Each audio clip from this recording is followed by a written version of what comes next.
மழைக்காலம் வந்துடக்கூடாதுங்க.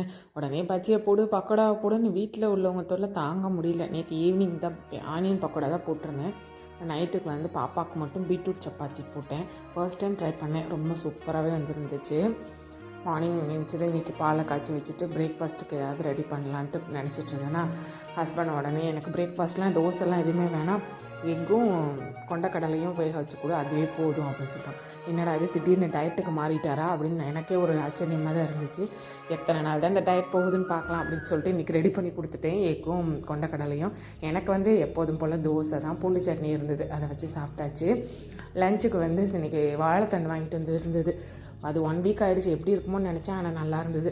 வாழைத்தண்டு பாசிப்பருப்பு தேங்காய் போட்டு கூட்டு வச்சுட்டு அதுக்கப்புறம் ரசம். பாவக்காய் மட்டும் நைட்டே கட் பண்ணி வச்சுருந்தேன், டைம் இருக்காது அப்படின்னு சொல்லிட்டு பாவக்காய் வறுவல் பண்ணிவிட்டு தயிர் உர வச்சுருந்தேன். ஆனால் உரையுமா என்னன்னு தான் தெரியல.